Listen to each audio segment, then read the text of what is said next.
What's up, y'all? I am back with another book review, and today I will be discussing On Us Two by Nina.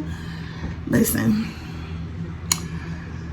I've been sitting on this review for a couple days because I was really conflicted. Like, this book had me conflicted. Like, some of the characters I liked in Front Street Porter, On Us One, I wasn't really gelling with this book because they just did some shit, or certain situations just made me look at them differently. The characters are the same. It's Musi, Kai, Key.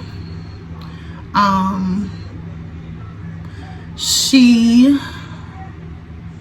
call her Shy. I'm from Chicago, so when I see C-H-I, I say Shy. It's Shy. Vaunt, Lake, Rec, Sav, Dem, Gia, Ivy, and Avery. Yeah, them all the characters. My rating for this book is a 5 because Nina really snatched my motherfucking edges out. Like, they gone. Like, gone. I ain't got no more edges. I mean, I ain't had that much in the beginning, but what hair I did have, she took. Because this motherfucking book here was 43 chapters long.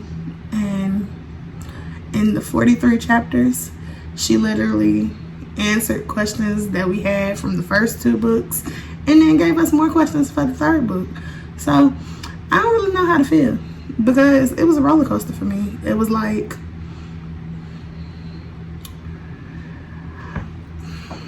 you know when you're at an amusement park and you get on a roller coaster and like you anticipating a drop? Like when you're going up the little thing and it gets to the top right before you drop, like your heart stop, and then you fall and you go through all the loops and shit, and then you get off the roller coaster and do it again. That's how I feel about this book, because even though I feel away, I know that I'm gonna be reading the next book. Like, it's fucking crazy. She just eventually. The plot of On Us picks up in the hospital when Sav knocks the fuck out of Kai. Like, you know what you did, Shay? No, she wasn't ready. So the story continues from Avery struggling to come back to health. We see Lake, Vaunt, Ivy, Avery as parents. We see Sav kind of struggle to maintain his relationship or lack thereof with Shy.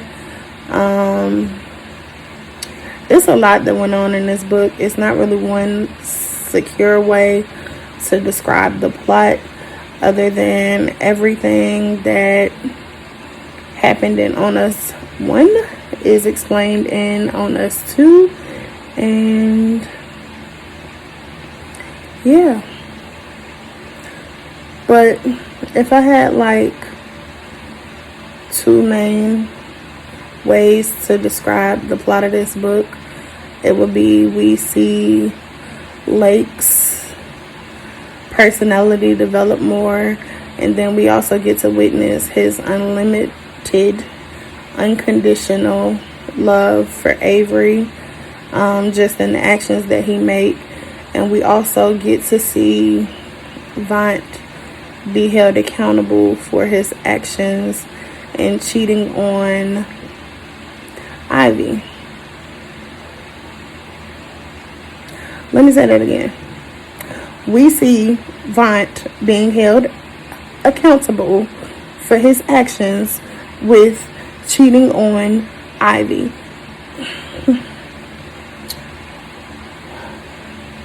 Yeah. Out of all these characters in this book, he probably give me the biggest headache because, like, I want to like him, I do, and then I want to hate him, but I can't help but to like him because he's a Porter. Like, y'all ever be conflicted where y'all favorite author or just the author in general give you a character that's like easily the villain and then easily lovable? Me, I'm the type of reader that kind of go for the villains more, but Vine is just a character that just give me a fucking headache. Seriously, what the fuck are you doing? Whole fucking headache, like Excedrin type headache. In this book, we see Lake develop more of a personality. He's showing more of his youthful age. He's still serious, but he's able to have fun and enjoy his brothers. In this book, we also see Lake like become a father. Lake took on the role of father to Avery's daughter, River. I feel a way about the baby being named River. I'll get to that in a minute. So much shit happened with Lake in this book. It's like hard to pinpoint one thing to discuss. But my absolute favorite thing about the development of his character in this book was the fact that Lake laughed more. In Front Street and On Us 1, Lake didn't laugh a lot. Like, he didn't have a lot of joyous moments.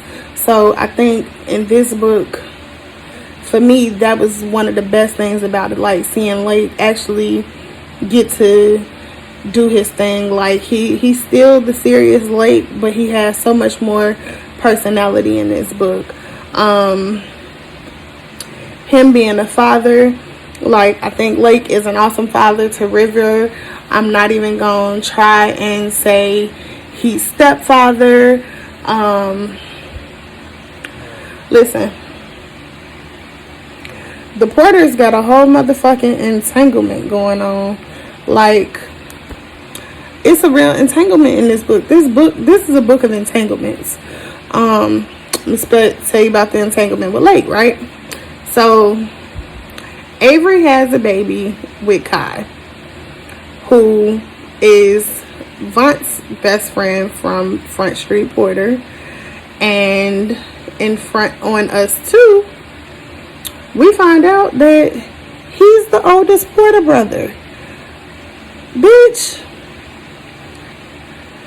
Lake is daddy and uncle at the same motherfucking time to Avery's baby. And he's the only one that knows this. Like, I'm motherfucking confused. I'm confrizzled. This shit is confusing. One thing I would like to know, I just really want to know how big Hassan's penis was. Because, bitch, all his kids are well endowed, and all these bitches he fucked with, like, baby, I'm confused.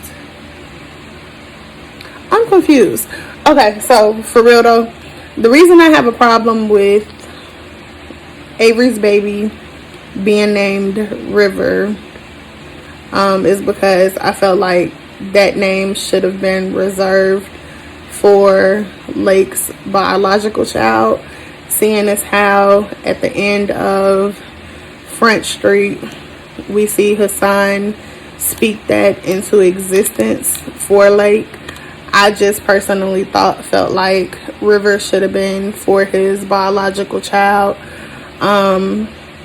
Lake does treat River as if she came from his nutsack. And listen, River give me so much motherfucking life. Like, I enjoy seeing River not fuck with Avery when Lake is around. Like, I enjoy seeing her slap the shit out of Avery when she be trying to kiss on Lake. Like, that is so funny to me. It's so cute. And it just made Lake so much more vulnerable. But he wasn't free from bullshit in this book. Like, in this book, he revealed that he was molested as a child, and that's kind of scary for me because I kind of want to know the who, the what, the when, the where, and the why of it all. Lake and his mama situation is different for me. Like, the only time I like Oceana's character is when she's spilling tea on them other bitches Hassan used to fuck with. But I'm just like, why can't you love your son for real? Like, why you can't ever choose him? Like, you be condemning all these other bitches for what they do to your son, but in reality, like, you are Lake's biggest trigger. Like, Lake is fucking defenseless when it comes to his mama. Like, she just puts him in such a bad headspace that it's really hard to understand why. Like, Lake puts up this strong front like he done fucking with his mama, but in reality, like, you can never be done fucking with your mama. Like, you might be able to be done fucking with your daddy, but your mama, that's a different kind of situation. Like, mothers and children have a different kind of bond, and it just makes me feel that much more sorry for Lake, because he really is a fucking victim. Like, he a victim, and he put so much shit, like, the people in his life put so much shit on his shoulders. It's like he don't have an escape. So I don't know, but I really enjoyed seeing Lake be a father. I really enjoyed the development of his personality, and you know, he always gonna be daddy.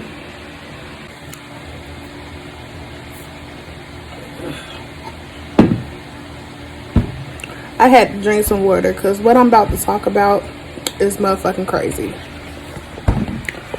Vaunt, Ivy, Key, and Cheyenne. Bitch, if this ain't an entanglement, I don't know what the fuck is. Vaunt cheated on Ivy with Cheyenne at the end of On Us 1. And throughout On Us 2, Vaunt was fucking off with Cheyenne. Cheyenne get pregnant. Vaunt find out Cheyenne pregnant because they were following Kai, and they heard a conversation between Kai and Cheyenne about her not pinning this baby that she pregnant with on him because he know that she's still fucking Vaunt. So, you know, I'm gonna be honest, I was happy to see Ivy hold Vaunt accountable for cheating on her. I was. But here's where I have the issue with it. In On Us 2, or maybe it was Front Street, Ivy kind of did her thing with Key. And, you know, I gave her that. One good turn deserves another. What's good for the goose is good for the motherfucking gander. But in On Us 2, you know, probably at like chapter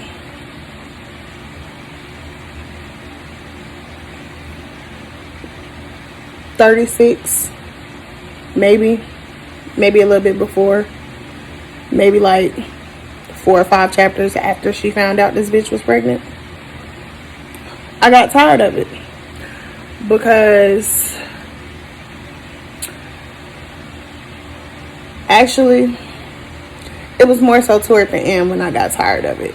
And let me tell you why I got tired of it. Number one, when she found out she really like tried to hurt Vaunt by taking the kids away and saying that he would never see them, which in turn made him slap the fuck out of her.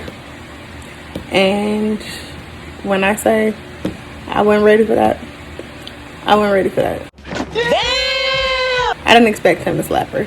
I don't know what I really expected him to do, but slapping her wasn't the thing that I had expected him to do for real. But so yeah, that was that. And then like we see them going to therapy to kind of like work through their issues, but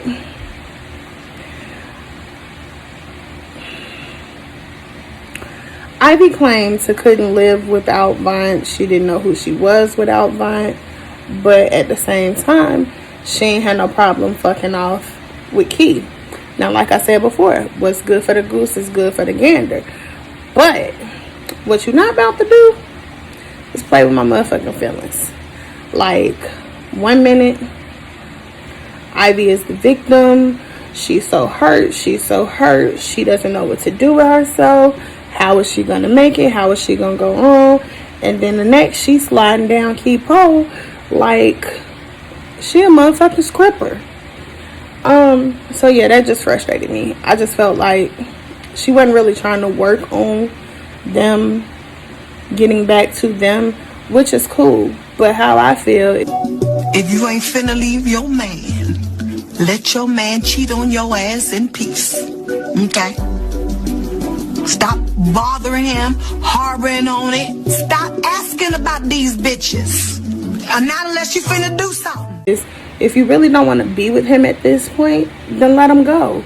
And for me, Vaughn showed the most absolute growth when he said okay to her saying that she was done. At that point, he was tired of her holding it over his head. He was tired of her, you know, being with him in the house. And then, I don't know, she just frustrated me. But it's his fault. He brought it on himself. So I understand that too. He ain't free from all that shit he did. As far as the baby with Cheyenne, I need a motherfucking DNA test. Because she was a hoe in Front Street. She was a hoe and on us 1. She's a hoe and on us 2. And she's still gonna be a hoe and on us 3. She a hoe. What else? She not loyal. Like, Shaw was never loyal to him. How you fucking his best friend? How you get pregnant by his best friend? Like, listen. Another thing that really pissed me off about this whole Ivy Shy Key Vaughn entanglement is the fact that he had her continue to be Avery's nurse while she was in the hospital, which meant that Cheyenne was around Ivy while Avery was in the hospital. Now see me, I'm a different type of female. What you won't do is parade your side. Listen, have enough respect for me to cheat on me behind my back. Don't bring your side bitches in my face. Because if I find out that this person who you said is just a friend, is somebody you fucking, I'm not liable for what I do. I'm not liable for whatever cars I fuck up. I'm not liable for whatever bullets you receive. I ain't liable for none of that shit. It's your fault. Because you didn't have enough respect for me to cheat on me behind my back when I ain't find out. And that's that on that. No, it ain't. I got a clip for this. So I ain't take more Braxton talking about cheating. That's how I feel. So on to Shy, Sav, and them. Shy and Sav. So, for me, I love Shy. She is my spirit animal because she like keep that same energy. What you give me, I give back to you, and when I give it back to you, bitch, you can't handle it. Describe Sis is with this song right here. So I need y'all to listen and understand that this is, when I hear this song, she's the character I think about. No matter how many books I done read in between On Us and On Us Too, this was a song that made me think about Shy. And she more so solidified it in book 2. Just listen. Wasting my patience. Every day giving you all of my time. I get away when we fuss and we fight. You turn your back, you no pain, you no mind. So when I go wake up, please don't make us surprise. Picking up, so I'm going out. Calling up my homegirls, I be showing up. Don't need a nigga, it's me and this liquor. Single for the night, I just wanna go up.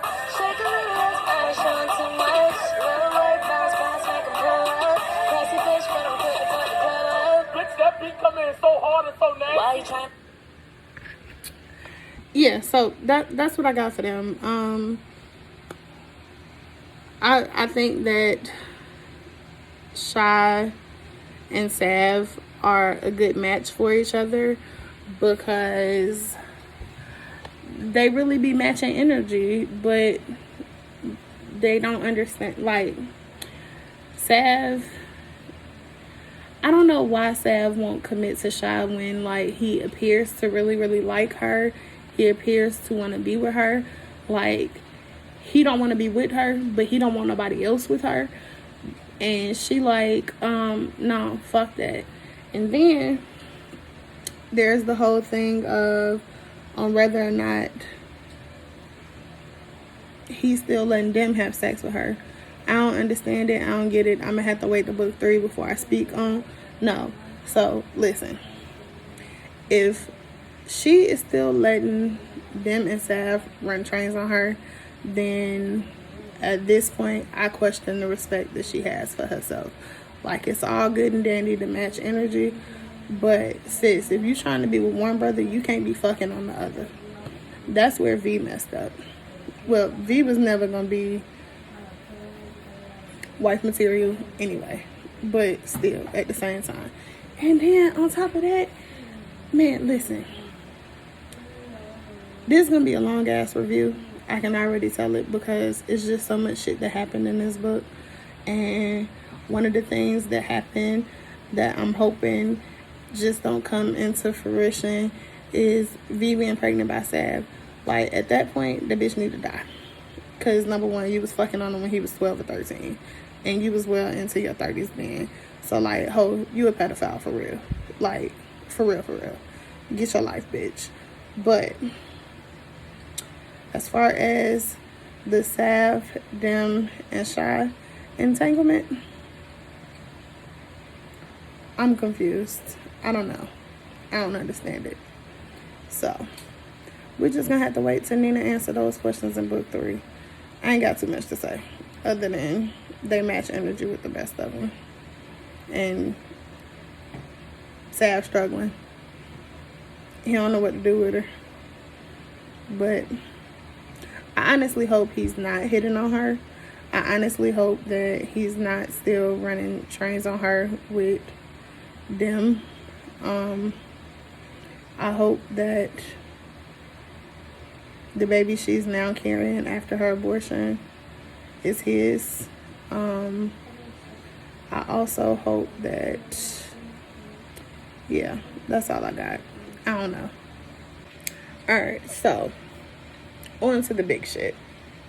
In this book, it's revealed that Moochie is actually Kai's mom, and her name is Erica.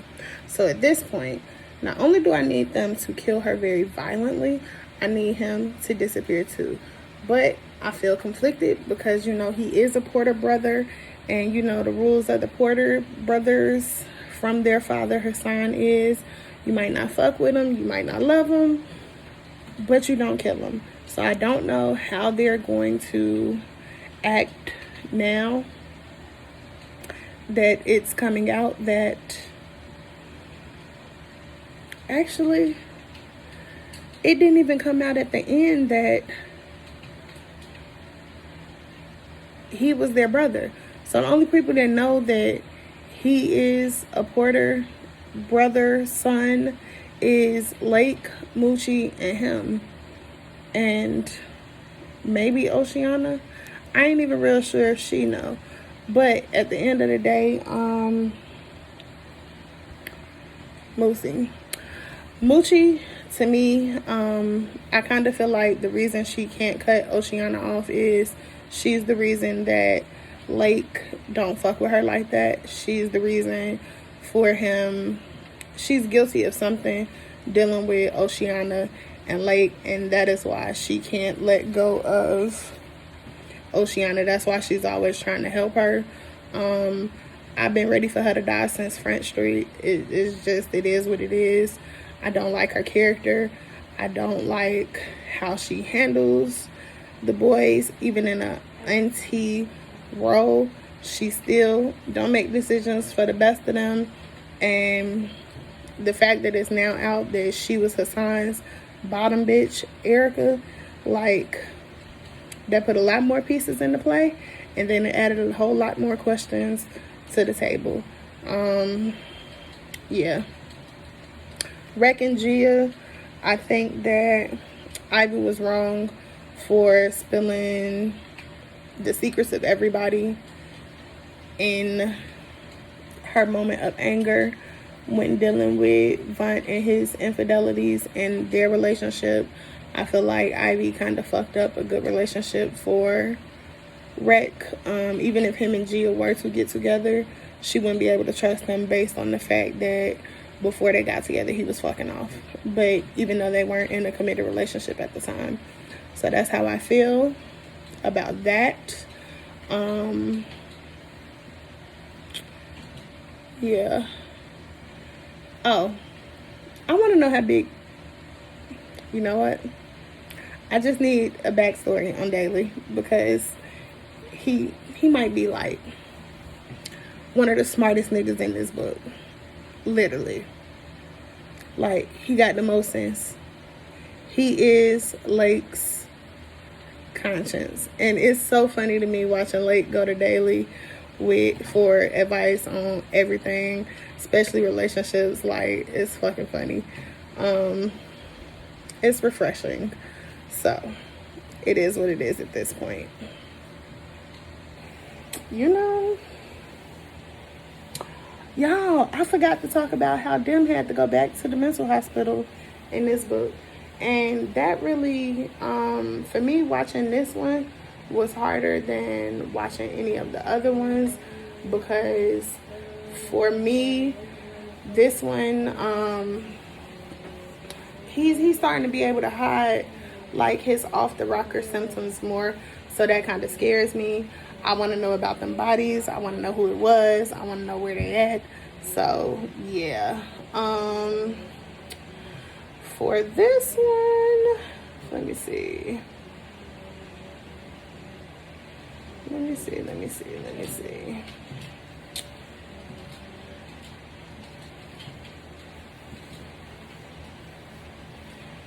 Ooh, child.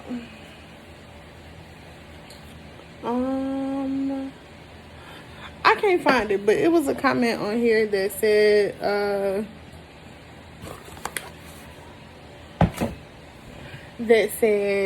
Kai should have been raised with the Porters, because they can all throw hands and he cannot. And bitch, I believe it. I agree wholeheartedly.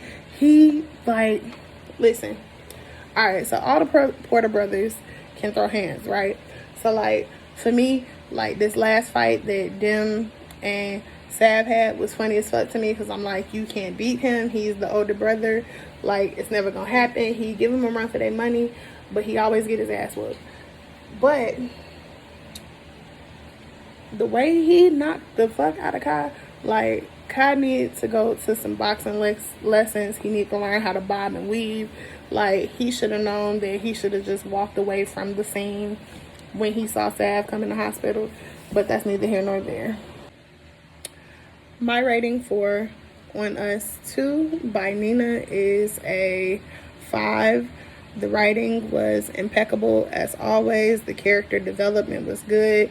Storyline was thick like a big bitch. You know, Nina giveth and Nina taketh away. Nina taketh away the questions that we had between Front Street and On Us 1. And Nina giveth us more questions for On Us 3. She also took it away my edges. Like, snatched completely. Whole wig gone. I'm through. She definitely came through on the Hulk smash with this one. It was like, yeah, very much crazy. But I enjoyed it. I can't wait for On Us 3 because I am like so curious to see how she wrapped this one up. And that's gonna be the kicker.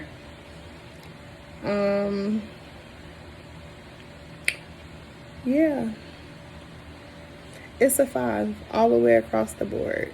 The storyline was good, the writing was impeccable, the character development was good, no grammar errors. I'm still connected to these characters. Like, yeah, she did a good job. She did a great job. It's a 5. It's a motherfucking 5.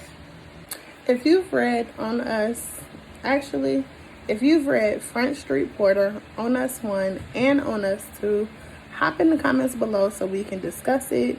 Tell me what you did like. Tell me what you didn't like.